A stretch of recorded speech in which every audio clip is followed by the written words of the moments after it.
अस्सलाम वालेकुम। आज मैं आप लोगों के लिए लेकर आई हूँ हड्डियों गुड्डियों की रेसिपी की तरफ जाने से पहले अगर आपने हमारे चैनल को सब्सक्राइब नहीं किया है तो प्लीज़ हमारे चैनल को सब्सक्राइब करें। ये विंटर स्पेशल रेसिपी है। इसमें मैंने 1 किलो हड्डियाँ ली हैं बकरे की। इसमें साथ में नलियाँ भी हैं और साथ मैंने इसमें गोश्त भी लिया है। ये ऑप्शनल है, आप लोग चाहें तो ऐड कर सकते हैं। इसके अलावा 3 अदद प्याज ली है जो मैंने मोटी मोटी चॉप की है। अदरक लहसुन 1 टेबल स्पून, नमक हस्बे ज़रूरत, पिसी हुई मिर्चें 2 टेबल स्पून, हल्दी 1/2 टेबल स्पून, 1 प्याली घी है, पिसे हुए धनिया 1 टेबल स्पून। अब हम सबसे पहले घी डालेंगे पतीली में। अब मैं इसमें प्याज ऐड करूँगी और हम प्याज को फ्राई कर लेंगे।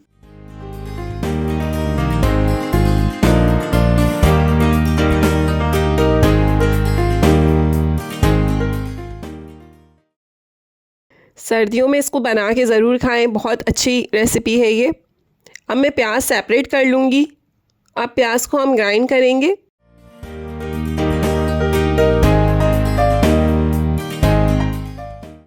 थोड़ा सा मैं इसमें पानी भी ऐड कर रही हूँ ताकि ईज़िली ग्राइंड हो जाए।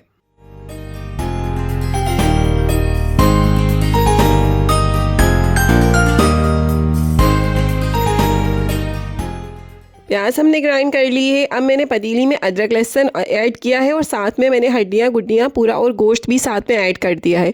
अब हम इसे अच्छे से भूनेंगे। तकरीबन आपको 2 से 3 मिनट इसे अच्छे से भूनना है।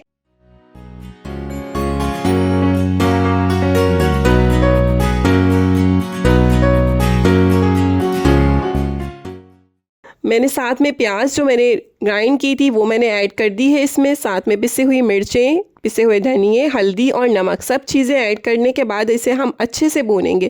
इसकी जितनी अच्छी भुनाई होगी उतने मज़ेदार हड्डियों गुड्डियों का सालन तैयार होगा। इसलिए आपको इसे मैक्सिमम 5 से 10 मिनट तक भूनना है।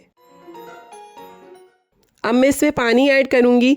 क्योंकि हम प्रेशर कुकर इस्तेमाल नहीं कर रहे इसलिए इसे हम तकरीबन फुल पतीली में पानी भरेंगे और उसके बाद हम इसे पकाएंगे। उबाल आने के बाद मैं इसका लो फ्लेम कर दूंगी और तकरीबन 3 से 4 घंटे ये पकेंगे।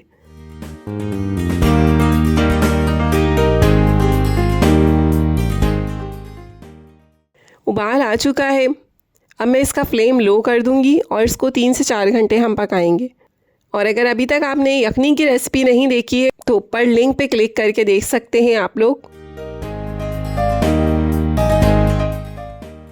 मज़ेदार हड्डी गुड्डियों का सालन तैयार है। अब मैं इसमें पिसा हुआ गरम मसाला ऐड करूँगी और साथ में हरे धनिया से गार्निश करूँगी। आप लोग शुरवा चाहें तो अपनी मर्ज़ी के मुताबिक रख सकते हैं।